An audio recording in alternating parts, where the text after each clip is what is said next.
하나님 아버지, 부족한 아들의 기도를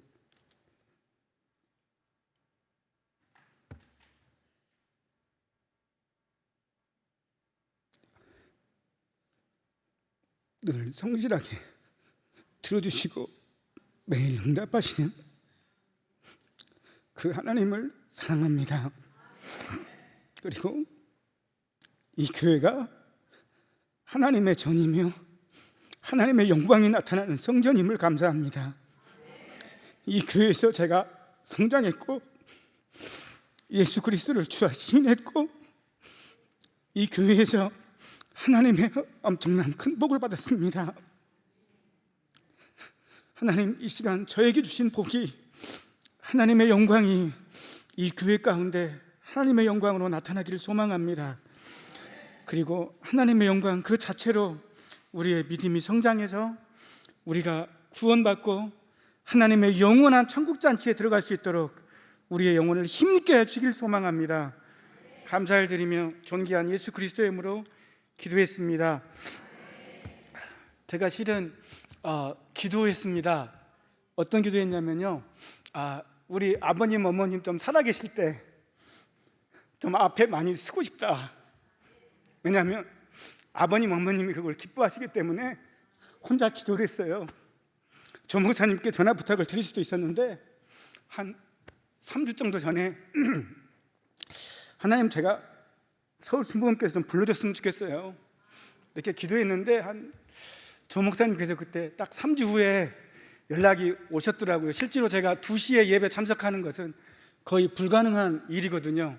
왜냐하면 본교회 예배 끝나고 허겁지겁 달라와야지 2시에 와요. 왜냐하면 오늘도 광명역에 도착이 딱 보니까 12시 44분을 차를 KTX를 천안에서 타고요, 천안 아천에서 타고 광명역에 딱 도착하니까 1시 5분인가 10분 되더라고요. 그래서 제가 기도했었어요. 하나님, 시간이 10분 안에 오면 버스를 타고 10분이 넘어가면 택시 타고 가야 되겠습니다. 딱 기도하고 5번 집으로 나왔는데 정확하게 버스가 서 있더라고요. 그래서 그 버스를 타고 오는데 저는 잘 모르지만 금천 들어가는 그 길이 있더라고요, IC가. 근데 금천 전방 정체 중이라고 써져 있는 거예요. 마음이 되게 무겁더라고요. 정체하면 안 되는데도 내려서 또 급하게 달려가야 되나 이런 생각을 했습니다. 그런데 IC를 들어가자마자 정체가 풀리면서 쑥 들어와가지고 여기에 52분에 정확히 도착했습니다. 하나님, 그렇게 늘 제 일상 가운데 자신이 하나님의 아들이시며 신이시며 하나님이심을 제 생활을 통해 저에게 다시 증언시키는 하나님이 계시기 때문에 저는 하나님을 사랑할 수밖에 없는 그런 사람이 되고 있는 것 같습니다. 본문은 가나의 혼인잔치라고 우리에게 너무나 익숙한 본문이에요. 성경은 이 가나의 혼인잔치를 예수님께서 하신 첫 표적이라고 기록하고 있어요. 근데 특별히 요한복음의 특징이 뭐냐면요, 표적을 적을 때 순서적으로 기록하지 않았어요. 마태, 마가, 누가는 예수님의 출생부터 십자가의 죽음, 부활까지를 시간을 따라가면서 적었어요. 근데 요한복음은 이 시간의 연대기를 따르지 않았어요. 그럼 우리 질문해야 되잖아요. 왜 가나의 혼인잔치를 사도 요한은 제일 첫 번째로 썼을까? 우리가 좋아하는 성전을 정화하는 사건을 제일 첫 번째로 빼서 성전의 위대함, 성전을 다시 허물고 세우시는 예수 그리스도의 마음을 심으면 될 텐데 왜 가나의 혼인잔치를 맨 처음에 썼을까? 라고 질문을 좀 하게 됐었어요. 그리고 그 질문들을 요한복음 1장에서부터 찾아가기 시작했어요. 요한복음 1장에서는 우리 다 아는 것처럼 예수님께서 태초에 하나님과 함께 계셨고 하나님이 말씀이고 말씀이 우리와 같은 인간의 육체의 모습으로 오신 분이 예수님이라고 기록되어 있어요. 요한복음 20장 31절에는 뭐라고 기록되어 있냐면, 오직 이것을 너에게 기록함은 너희로 하여금 하나님의 아들 그리스도이심을 믿게 하려 하며 또 너희로 믿고 그 이름을 힘입어 생명을 얻게 하려 함이라고 기록되어 있어요. 이 기록 목적을 우리가 놓치지 말고 오늘 말씀을 들었으면 좋겠습니다. 본문은 사흘째 되던 날로 시작해요. 여러분, 사흘하면 무엇이 생각나나요? 네, 부활이에요. 역시 김명태 집사님 똑똑하세요. 성경에서 사흘하면 우리는 주님의 부활을 생각해요. 죽었다, 끝장났다 라고 절망했던 사흘째를 사도 요한은 맨 처음에 빼요. 마찬가지로 이 요한복음은 하나님께서 하나님의 백성에 대해서 약 400년 정도의 신구약 중간기 침묵기가 있었어요. 하나님이 어떠한 선지자도 보내지 않고요, 어떠한 말도 하지도 않고 하나님이 어떠한 행동도 하지 않았어요. 이스라엘 사람들은 절망감에 빠졌어요. 그리고 삶의 낭만감이 왔어요. 이 영적인 침체기가 지나가고 이제부터 이 가나의 혼인잔치는 이 영적인 침체기가 지나가고 이제부터 예수님께서 내가 너희 삶을 돌봐 주겠다, 이제부터 내가 너희들과 함께 하겠다, 너희들의 일상의 삶을 내가 책임져 주겠다고 약속으로 가나의 혼인잔치에서 표적을 베푸시는 거예요. 성경은 사흘이라는 시간 이후에 표적이 일어난 장소를 무엇이라고 적었나요? 갈릴리 가나라고 적었어요. 또 한번 질문해 볼게요. 이건 조금 난이도가 있는 질문이에요. 가나 하면 무엇이 생각나나요? 쪼꼬리 생각날 거예요. 첫 번째 표적 장소가 이방인들과 교류가 많고 이방인들이 많은 혼혈 지역이었어요. 유대인들이 완전히 무시하던 지역이었어요. 신학의 중심과 수도가 아닌 소외된 지역에서 예수님께서 첫 번째 기적을 행하신 거예요. 하나님의 마음은 소외된 사람, 관심을 두지 않는 곳에 있다는 반증이기도 해요. 이 갈릴리 가나의 혼인잔치가 있어서 예수님의 어머니와 제자들이 초청을 받았어요. 그런데 어떤 문제가 발생했나요? 포도주가 떨어졌어요. 포도주가 떨어진 것은 당시 결혼 풍습상 있을 수 없는 일이에요. 유대의 결혼 풍습은 신랑이 신부의 집에 결혼 지참금을 먼저 지급해요. 1년 전에. 이후 신랑은 신부와 함께 살 집을 마련하고 초대장을 발송을 해요. 대략적인 인원을 파악해요. 우리나라 혼인잔치랑 비슷하죠? 이때 당연히 초대된 손님에 맞게 포도주를 준비하는 게 당연한 거예요.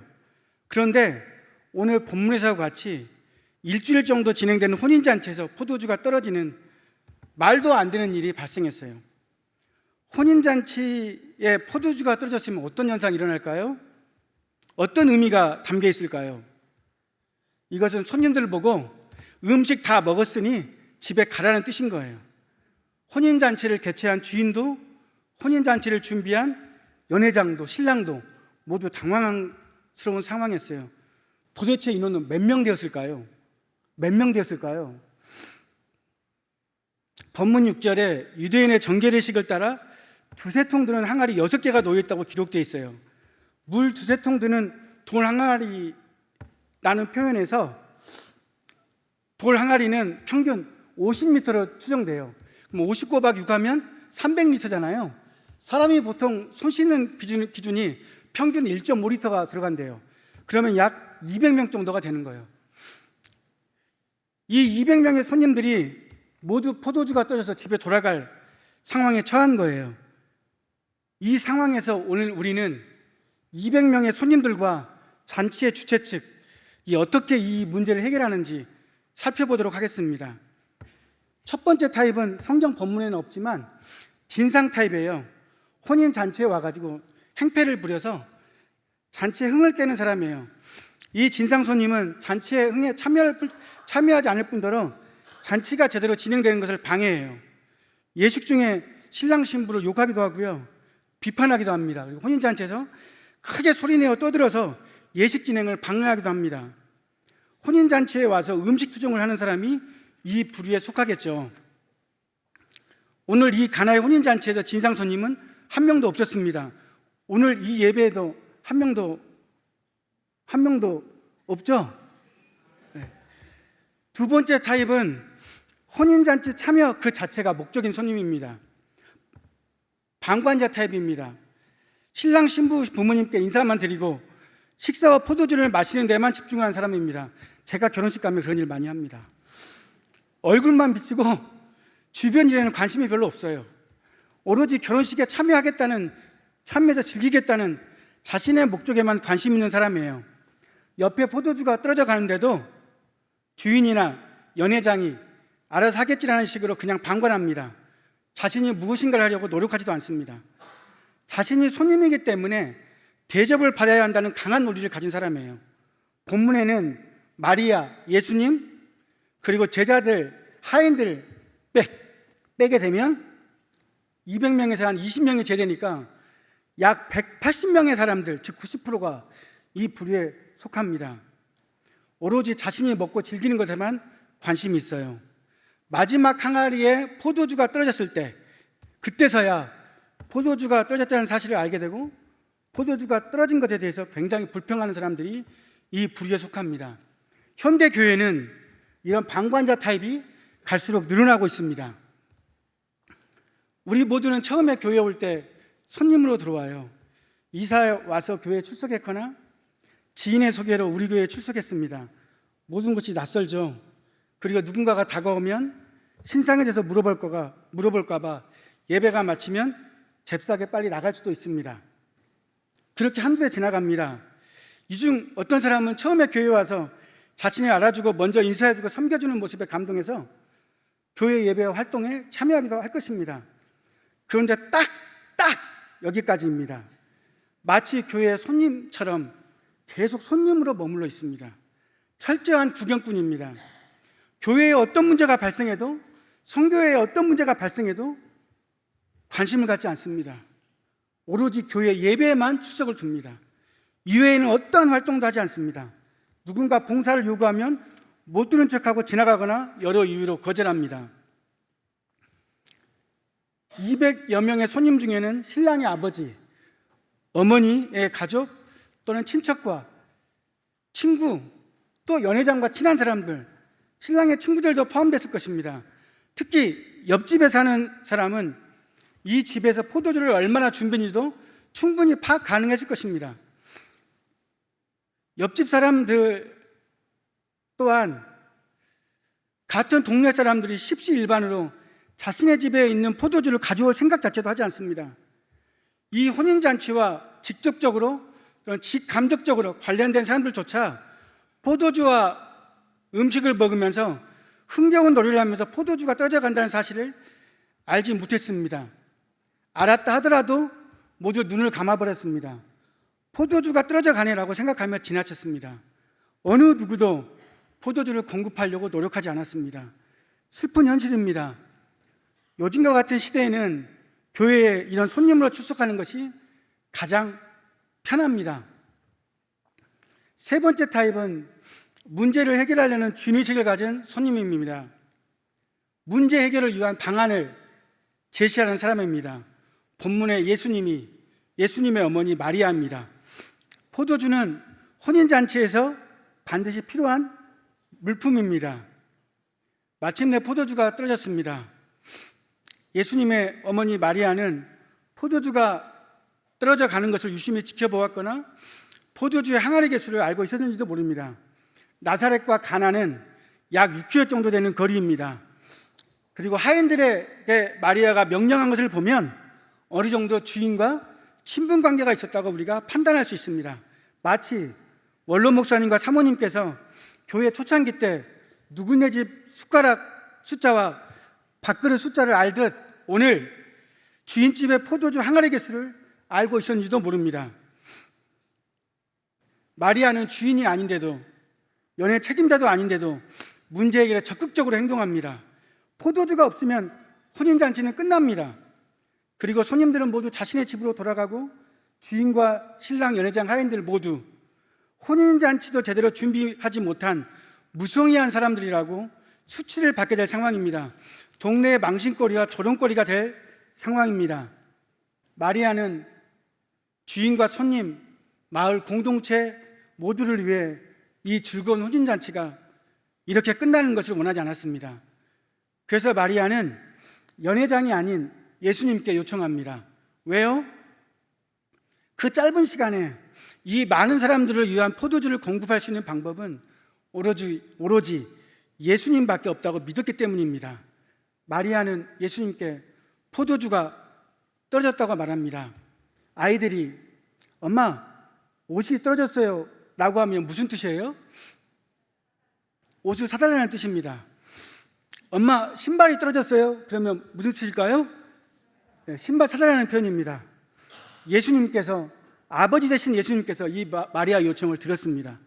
그리고 모른 채 하지 않았습니다. 그리고 여자여, 나와 무슨 상관이 있나이까? 내 때가 아직 이르지 아니하였나이라고 답변합니다. 마리아의 입장에서 보면 사람들이 모두 자신의 아들로 알고 있는 예수님에게 공개적인 거절을 받은 것입니다. 이는 사람들 보기에도 좋은 말로는 민망한 일이고요, 조금 심한 말로 하면 쪽팔림 당한 일입니다. 충분히 이 문제를 해결할 수 있다고 생각해서 예수님께 말한 것인데 거절을 받은 것입니다.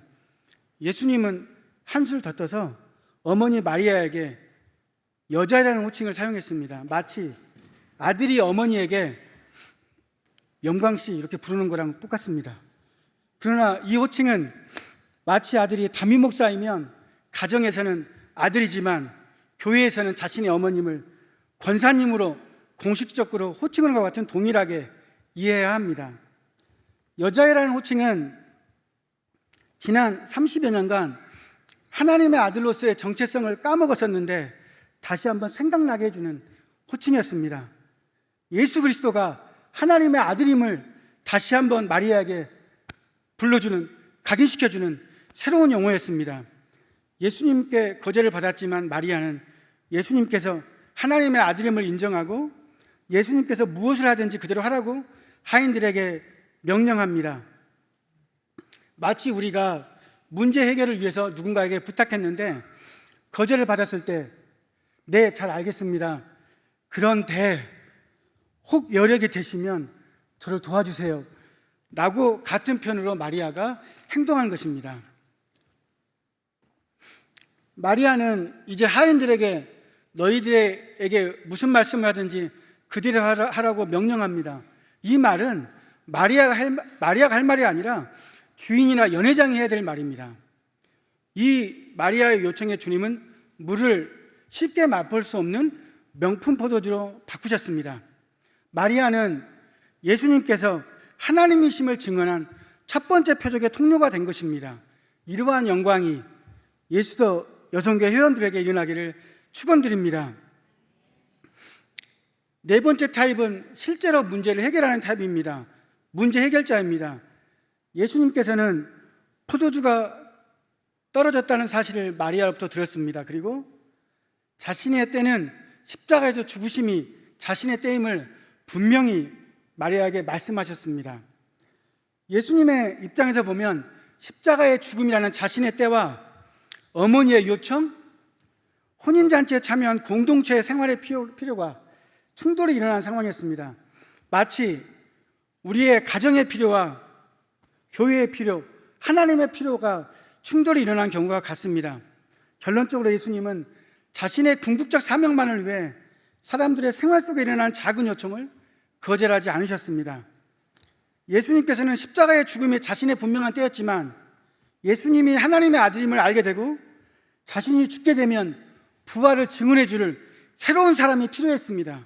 이 포도주가 떨어진 일을 통해 제자들이 확실한 믿음에 서시기를 원하셨습니다. 이 포도주가 떨어진 것을 공급하신 하나님은 애굽에서 가나안 땅에 들어가는 이스라엘 백성을 생각나게 합니다. 애굽에서 가나안으로 가는 것이 출애굽의 목표였지만 하나님의 목적이었지만 하나님께서는 이 목적을 위해 필요한 신발과 의복, 먹을 것과 그리고 날씨 등의 모든 것을 돌봐주신 것과 같습니다. 여러분의 인생에도 하늘나라 잔치에 갈 때 필요한 모든 것들을 공급하시는 그런 하나님의 은혜가 있기를 주의 이름으로 축복합니다. 이제 예수님께서 하인들에게 항아리에 물을 채우라고 명령하십니다. 지금과 같이 수돗물이 집집마다 나오면 편하겠지요. 그러나 그 당시는 우물에서 물을 기로와야 했습니다. 두세 명의 하인들은 통에 물을 담아 항아리에 물을 붓습니다. 항아리가 채워지기 시작했습니다. 예수님께서는 이 상황을 계속 지켜보셨습니다. 이제 항아리에 물이 가득 찼습니다. 포도주를 만들려고 그러면 포도를 넣어야 되는데 이제 포도를 넣을 공간도 없습니다. 이웃집에 포도주를 좀 빌려와서 좀 포도주를 약간 섞고 싶은데 그런 공간도 없습니다. 이제 예수님께서는 항아리에 물이 아귀까지 차자 갑자기 이제 그만이라고 외칩니다. 이제는이라는 부사가 그렇게 설명됩니다. 이제는 연회장에 갖다 주라고 명령하셨습니다. 이제는 하나님의 기적이 완성되었고 드러날 순간이 다가왔다는 뜻입니다. 이제는 종들에게 물을 채우는 행동을 그만하고 내 말을 들으라는 뜻입니다. 이제 너희들이 하는 일을 그만두라. 내가 새로운 미션을 주겠다. 이제는 너희들이 아닌 내가 직접 일하겠다는 예수님의 선언이 이 말씀 속에는 들어가 있습니다. 우리 예수도 여성교가 기도하는 가족의 구원들, 자녀들의 진로, 가족들의 건강, 집을 팔기 위해 너희들이 노력하는 것을 중단하고 이제는 예수님께서 직접 일을 하겠다는 하나님의 음성을 듣는 그런 예배가 되시기를 주의 이름으로 축원드립니다. 시간이 없어서 조금 더 생략했습니다. 중간 부분. 5번째 타입은 주인과 연회장입니다. 문제 유발자 타입입니다. 주인과 연회장은 이 혼인잔치의 책임자입니다. 특히 연회장은 혼인잔치를 준비해서 진행할 책임이 있습니다. 당연히 연회장은 그 지역에서 연애 경험이 많고 혼인잔치에 참여한 사람들과도 관계가 좋은 마당발이면서 주인이 이 혼인잔치를 맡길 정도로 성실한 사람입니다. 주인과 연회장은 자신의 집 주변에 누가 살고 있는지, 어느 정도 포도주가 있는지 등의 정보를 알고 있었을 가능성이 굉장히 높습니다. 이들이 가장 먼저 움직여서 문제를 해결했어야 합니다. 그런데 연회장과 주인은 1년 전부터 포도주와 음식을 준비했기 때문에 포도주가 떨어져 간다라는 걸 상상도 못했습니다. 그리고 잔치에 푹 빠져 있습니다. 매너리즘에 빠져 있는 것입니다. 포도주가 떨어져 가는데 이 상황을 알지 못하고 있습니다. 직무유기입니다. 연회장과 주인은 어떤 단체의 장이면서 총 책임자를 상징합니다. 그러면서 자신의 책임을 다하지 않는 사람들입니다. 이러한 사람이 우리 서울 순복음교회는 한 명도 없기를 주의 이름으로 축복합니다. 6번째 타입은 하인입니다. 이제 물을 채우라는 예수님의 명령에 하인들이 움직입니다. 항아리가 물이 2-3통 들어가는 항아리였으므로 2-3명의 하인들이 동원되었습니다. 하인들은 순서대로 자신이 떠온 물을 항아리에 부었습니다. 물이 아귀까지 채워졌습니다. 예수님께서는 하인들이 항아리에 물을 아귀까지 채우는 시간을 기다리셨습니다. 조금만 물을 채우고 물이 포도주로 변화된 것을 보여준 다음에 더 채우라고 하면 얼마나 편할까요? 그런데 예수님은 그렇지 않았습니다. 예수님은 물이 아귀까지 찰 때까지 기다리셨습니다. 물이 가득 채워지자 예수님께서는 하인들에게 이제는 물을 떠서 연회장에 갖다 주우라고 말씀하셨습니다. 그런데 하인들의 눈에는 그냥 물이었어요. 이 물을 연회장에 가져가는 하인들의 마음을 우리 한번 생각해 봅시다. 항아리에 있는 물이 가득 채워졌을 때 화끈하게 물이 포도주로 변화됐으면 하인들의 발걸음은 가벼웠겠죠. 그런데 물을 연회장에 갖다 주래요. 속이 뒤집어졌습니다. 한 걸음 한 걸음 갈 때마다 가슴이 조마조마했습니다. 연회 총 매니저에게 이 물을 가져다 주는 것은 잘못하다가 망신 중에서 개망신을 당할 수 있는 상황이었습니다. 연회장에게 갖다 준 물이 포도주로 변하지 않는 그 상황을 한번 생각해 보십시오. 야, 이거 물이잖아. 너 장난하니? 이것을 지금 나보고 맛보러 간 거야? 지금까지 너 뭐 한 거야? 포도주가 떨어졌으면 나한테 보고해야지. 예수가 연회장이니? 주인이니? 너 마리아가 주인이니? 내가 총책임자야. 너희들 정신 차려 하면서 해고당할 수 있는 행동입니다. 물이 포도주가 아니면 사표를 써야 될 상황이 된 것입니다. 그 걸음 하나하나들이 하인들의 믿음이었습니다. 물을 아귀까지 채우는 것은 나만 고생하면 되는 일입니다. 그러나 이 물을 연회장에게 시음하라고 하는 것은 예수님을 믿지 않고서는 할 수 없는 믿음의 큰 행동입니다. 하나님께서는 때로는 내가 순종을 했습니다. 작은 순종을 했습니다. 그러면 하나님께서 응답이 있겠지, 복을 주시겠지 라고 했는데 하나님은 또 다른 순종을 나에게 요구할 때가 있습니다. 에스더 여성교회 기도 제목을 계속 보았습니다. 모두 다 힘에 붙인 삶을 살고 있음을 처절한 외침을 기도 제목들을 보게 되었습니다. 하나님께 순종하고 헌신했는데, 지금까지 이렇게 헌신에 비하면서 열심히 충성했는데 하나님은 한 번도 하인처럼 순종과 헌신을 요구할 수 있습니다.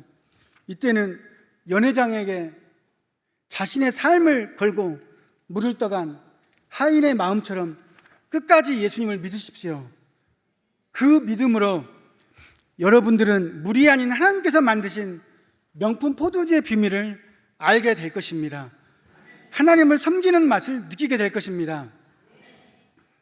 이 6종류의 타입은 때와 장소에 따라 달라질 수 있습니다. 교회 공동체에서는 90%에 속했던 방관형 타입이 직장에서는 문제를 해결하는 10% 만능형 인간으로 탈바꿈할 수 있습니다. 역으로서는 교회에서는 10%에 속한 문제 해결자지만 다른 곳에서는 90%의 방관자가 될 수 있습니다. 모든 곳에서 우리는 문제 해결자가 될 수 없습니다.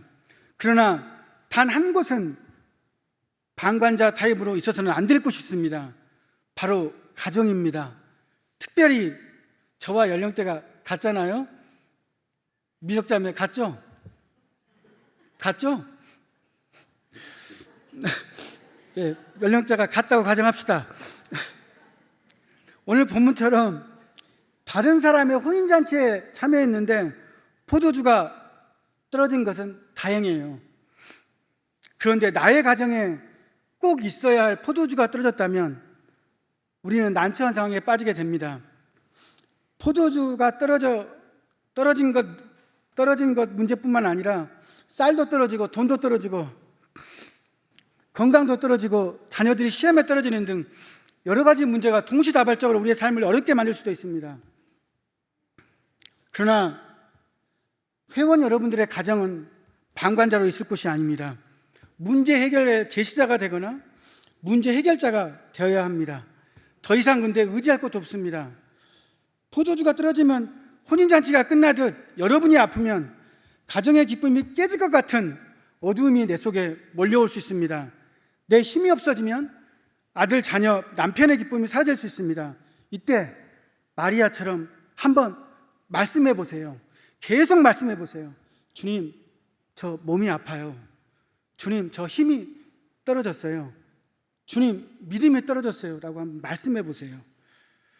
주님, 내가 해결하고 싶어도 내가 해결할 수 있는 것이 전혀 없어요. 해결해 주세요. 라고 고백해 주세요. 그러면 예수님께서는 우리를 지켜보시다가 하나님의 때에 이제 그만 말해라. 항아리에 있는 물을 들고 네가 믿음의 길을 걸어라. 내가 목적지에 도달했을 때 내가 너의 삶을 물을 포도주로 변화시켰다는 말씀을 주시겠다고 하나님께서 말씀하실 것입니다. 우리가 포도주가 떨어졌어라는 고백을 듣고 예수님께서는 우리 삶에 응답을 주실 것입니다. 예수님의 영광이 우리 삶에 현실로 나타날 것입니다. 본문 11절에는 예수께서 이 첫 표적을 갈릴리 가나에서 행하여 그의 영광을 나타내심에 제자들이 그를 믿으니라와 기록된 바와 같이 하나님의 영광을 우리 삶 가운데 나타내셔서 우리의 믿음을 성장시켜 주실 것입니다. 오늘 본문을 묵상하면서 참으로 안타까운 것이 있습니다. 본문은 9절에서 연회장은 물로 된 포도주를 맛보고도 어디서 났는지 알지 못하되 물도온 하인들은 알더라고. 저는 충격을 받았습니다. 본문의 주인과 연회장 신랑 신부는 포도주의 맛의 비밀을 몰랐다는 거예요. 그리고 손님으로 왔던 고향이 가나가 아닌 나사렛인 예수님, 마리아, 제자들, 그리고 하인은 맛의 비밀이 예수님에게 있다는 것을 알았다는 사실입니다. 당시 하인은 두 계급이에요. 실내에서 일하는 하인은 고급, 좀 레벨이 있는 하인이고, 밖에서 육체적인 일을 하인은 질 낮은 아주 하급 하인이에요. 목회자가 되고 나서 저는 이것이 가장 두렵습니다. 새신자들은 하나님을 향해 기뻐하는데 저는 기뻐하지 않을까 봐 두렵고요. 초신자들은 하나님의 말씀과 예배를 드리면서 눈물로 감사하는데 저는 눈물이 없을까 봐 두렵습니다. 특별히 소영회장님, 에스더 여성교회 회원 여러분들, 이 헌신예배 잔치에서 하나님의 맛을 느끼시게 되기를 주의 이름으로 축원드립니다. 방관자이냐, 이 6가지 타입을 제가 말씀드렸지만 문제는 타입은 계속 변할 수 있다는 것입니다. 이것은 문제 해결자이신 예수님과 지속적으로 관계를 맺고 있느냐 그렇지 않느냐에 따라서 결정됩니다. 예수님이 어떠한 분인지 모르는 90% 손님들은 예수님께 문제 해결에 대한 요청을 하지 않습니다. 그러나 예수님께서 창조자이시며 우리의 하나님이신 것을 아는 사람만이 예수님께 지속적으로 요청할 수 있습니다. 가나의 혼인잔치는 말씀이 육신이 되신 하나님께서 사람의 모양으로 이 땅에 나타나서 일으킨 첫 번째 표적입니다. 첫 번째 표적인데 불꽃놀이와 화려한 축포, 상다리가 부러질 장치의 큰 잔치가 아니었습니다. 모세처럼 애국왕과 신화 앞에서 이적을 베푸는 것도 아니었습니다. 왕이 사는 궁전, 황제가 사는 것도 아니었습니다. 대제사장의 아들의 혼인잔치도 아니었습니다. 황제의 아들의 혼인잔치도 아니었습니다. 로마 군대의 장교아들 혼인잔치도 아니었습니다. 성전도 아니었습니다. 장소도 주변 지역인 갈릴리 가나였습니다. 신학의 중심인 예루살렘도 아니었습니다. 빌립보처럼 황제가 세운 빛깔 아주 아름다운 도시도 아니었습니다. 주인의 직업도 소개되지 않았습니다. 사도 요한이 이름을 알 수 없을 정도로 알려지지 않은 무명의 집에, 신랑 신부의 이름도 기록되지 않을 정도의 무명의 집에 주님이 손님으로 초대되어 물을 변화시킨 표적입니다. 이름 없는 평범한 서민 가정에 주님이 참여하셨습니다. 하나님이신 그분이 평범한 혼인잔치에 참여한 사실은 당시 황제에게 박해를 받던 그리스도인에게는 큰 격려가 됩니다. 당시가 주 90년입니다. 이것은 핍박을 받고 있는 그리스도인들에게는 무명의 나의 가정에도 하나님이 찾아오실 수 있는 희망을 제공하고 있습니다. 예수님께서는 특별한 취임식 행사도 아닌 자식이 있는 부모라면 누구나 치르는 소소한 일상생활을 찾아가셔서 표적을 일으키셨습니다.